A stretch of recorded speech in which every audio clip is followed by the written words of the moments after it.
Kareem, let's introduce yourself and. So, welcome everybody. My name is Kareem. I'm also part of the Project Home Movement. I've been working with Aikong for how long? It's been like a year, 2 years. A couple, no, more than that. Well, other stuff too. Well, yeah, mainly, mainly about that. Yeah, I've been suffering from depression and anxiety since I was at the age of 7 years old. I got to the point where suicide was actually part of what I was dealing with at 7, and it's been a rough ride. It's for so long. I mean, especially I lived in the Caribbean, born and raised my entire life, and for about 20 years, and then I moved up here, and this is where I met Jin's mom, and I mean, things were kind of in and out. I mean, I went through situations with family. I've been raped. I've been molested. I've been taken advantage of for my entire life, and it just got to the point where sometimes I just figure out when is enough. Yeah. So I mean, I've been doing music for a long time, and I haven't really gotten too much into it due to COVID and all that, and so I've decided to just take my music writing into poetry, and that's how I normally cope with dealing with my depression, especially when I have my highs. And when I'm mostly at my lows, I'm chill, but when I'm at my highs, I'm pretty much gone. Yeah. So I either try to work on going to the gym, I either try to find something to do around the house, or sit down and just write poems, all just back to back to back to back. Yeah, I've been dealing with a lot for so many, and it's hard. It's hard. So today I've actually, I don't know if we have time for a second one, but I've brought 2 poems that I wrote. I know one of them I didn't want to read because it's one of the most difficult ones I wrote. I've actually contemplated on suicide that night. Yeah. And then something came over me and told me to just write it out. And it was difficult writing it, but it was just a conversation I was having with myself and my depression. But the one I really want to read is just basically just to help anybody, just to see if it will cope. So it goes: my mind is like an open book, like a river it flows with the knowledge and stories. Full of love, full of hate, full of unnecessary worries. I feel like a caged animal trapped in this vicious cycle that never has an ending. The story is never straight because my mind keeps on bending. Fight, fight, fight, this battle that keeps on waging. This maze is never the same because the obstacle keeps on changing. Somebody save me from this bubble of despair. If anyone can hear me, if anyone can hear my plea, that is, if anyone do care. I wear a weighted heart like a suit of armor to protect me from my sanity. I don't know how much more it could take lifting my stressful gravity. I would give it away like spare change for someone else's rainy day. But when it's time to collect on that note, it's hard for them to pay. I pray to God to watch over my family and all my friends. Because even though you're not always there for me, I will always love you forever and end. Sometimes I wish I was back home sitting on the golden skirt of sand and gaze upon the ocean blue. Just to feel the wind in my face and the sun on my back and sift the ocean's dew. My soul will be at peace, my mind at peace, my body at peace, my life at peace. Then I will be healed of this cut of despair upon this golden fleece. My tears are always hidden from the world, so my weakness will never show. My cries are soundless, so the world will never know. I am just a fool, a jester in this kingdom of hell, cursed by this omens, cursed by these omens of emotions linked to unbreakable spell. I yearn for the day that I cannot have these down feelings anymore, as if I'm waiting for someone to knock and guide them through the door. Father, forgive me for my sins and the sinful life I lead, because you are the only truth and rock that I forever will need. You are the captain of my ship, and that can sail me through this troubled storm. I pray for eternal guidance and the guiding light to lead me home. This is my testimony, my confession, that's always next to none. My words of wisdom, for I am Matrio 01. Nice job. Right on. Thank you.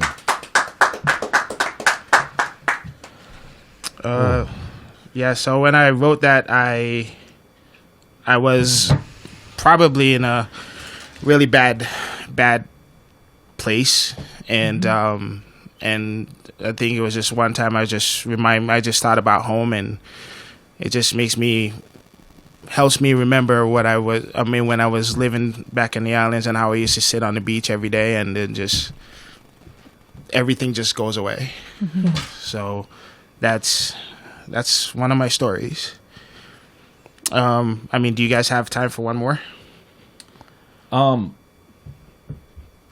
Let's maybe talk about a couple of questions that Sure. we have, if that's okay.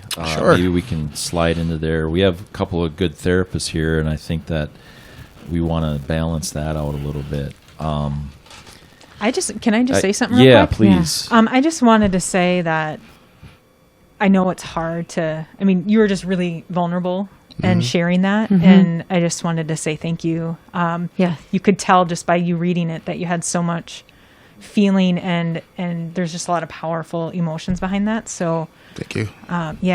thank you so much. Well, of course, that's no problem. I know a lot of people out there right now is just going through a lot right now, and just want everybody to understand that, you're not alone, and, you could always try to get up and find something to do, or find somebody to talk to. And the last podcast we had, I mentioned that, if you see somebody in the street talking to themselves, don't think that they're crazy. You don't know if that person's gone through a lot.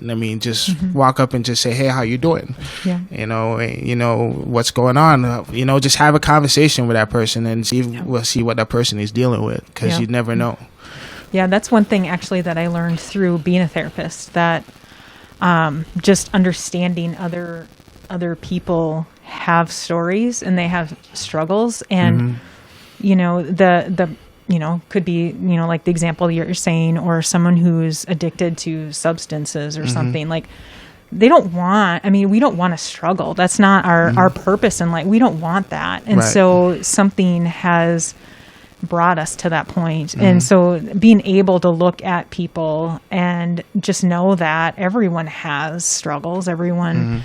And this is just an example. You're writing your poetry is just another example of ways that you can cope with it and get out your feelings and share that, just like music that we were just talking about. Writing is as powerful as listening and producing music as well. Of course. Yeah. One thing I always stressed on everyone and let people know, the root of my depression is based on me being lonely. And loneliness has always been the one thing that I'm deadly afraid of.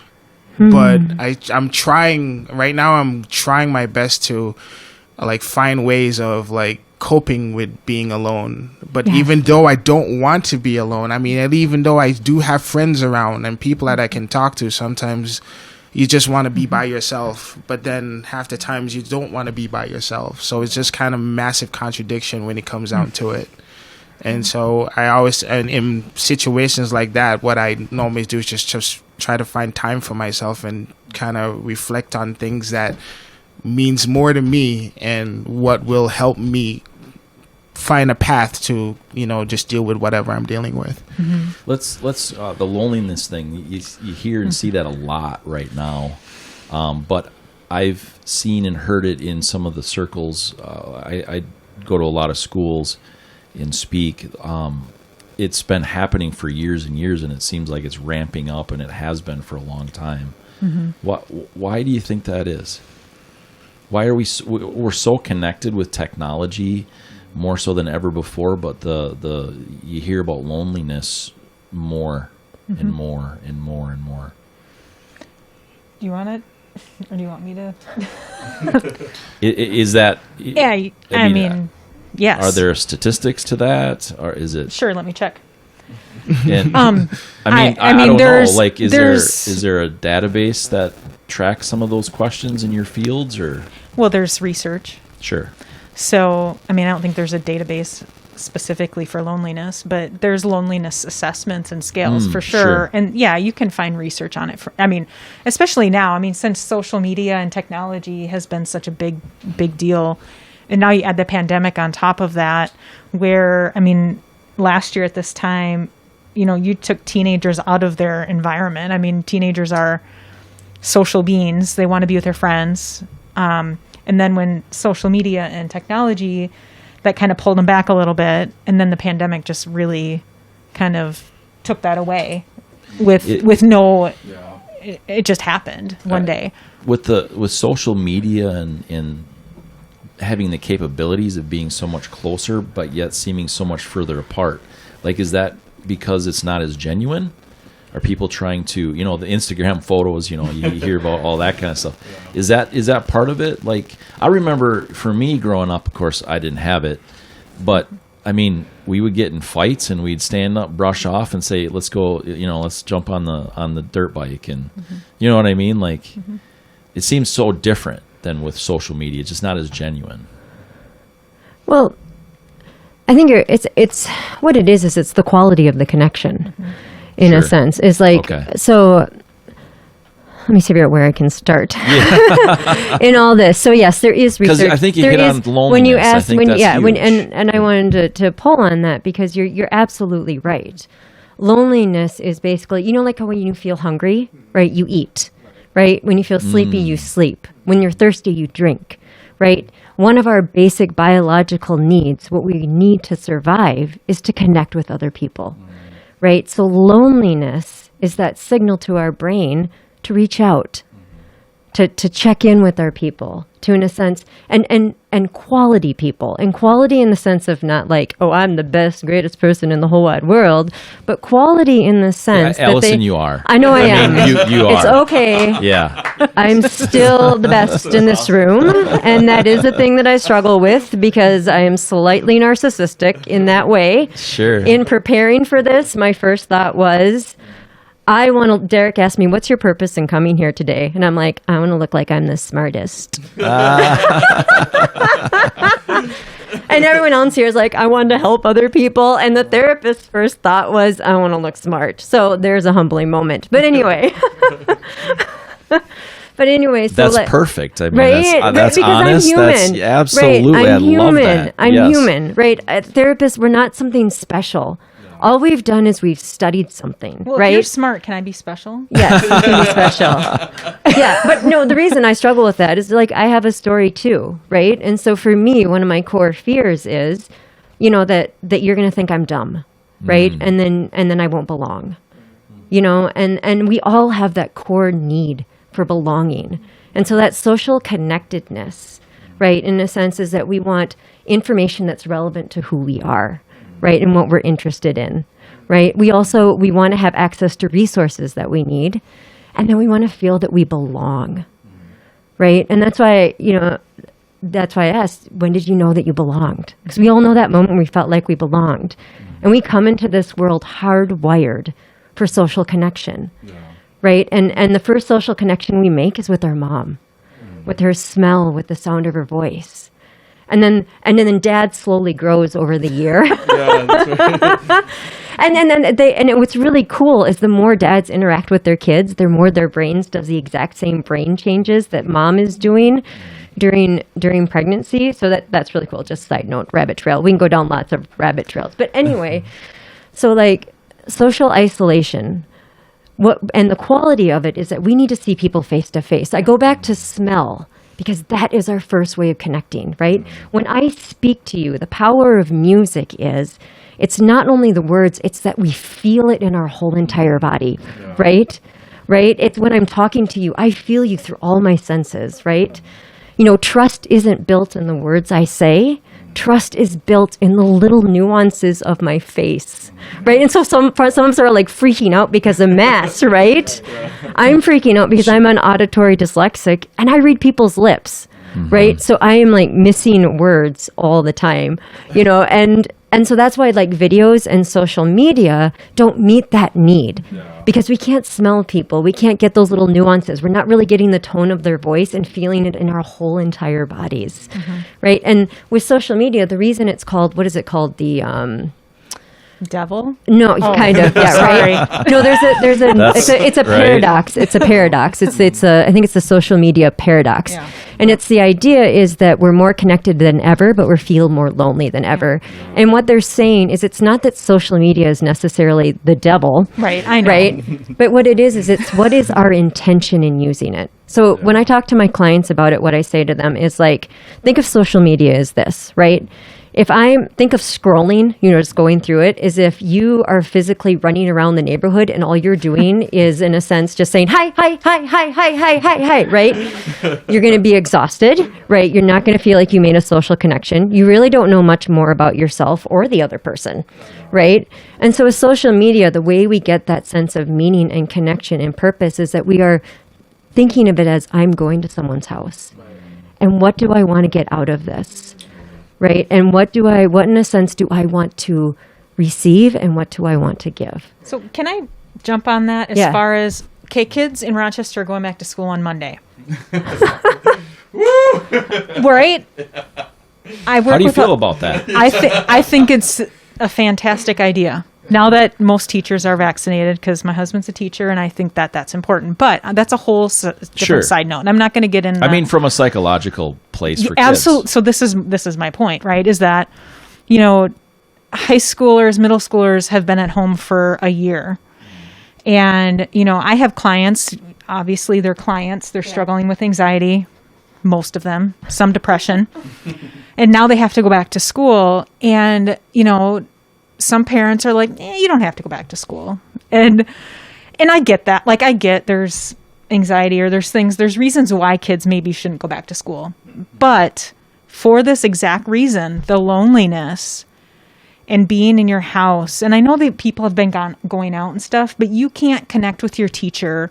You can't connect with your classmates and get the social support and feel and smell and everything without being in the classroom. Right. I get the question all the time, well, do you like doing telehealth or do you like doing in person? And I'm like, in person. Like, I mean, it's telehealth. You don't know what's going on in the environment because you can't see it. You can't see everything, and I think that's the same for school and trying to keep kids engaged with other people, even if they don't want to, right? There are people that I'd rather just sit at home. Yeah, I would too.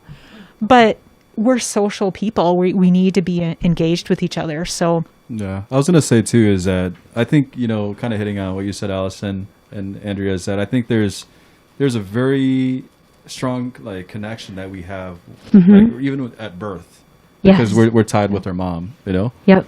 And so I think that's where it originates from, the need of like connection, right? Well, to be able to like, yep, taste or like understand or be full because of what your mom ate, or like if your mom drank something bad, like you can, sense it yourself because there's a baby inside the womb. And so, yeah, a lot of that just ties into that. And I think, with my community work that I've done, I think that a lot of people are yearning for community because of the history of issues with their families that they struggle with.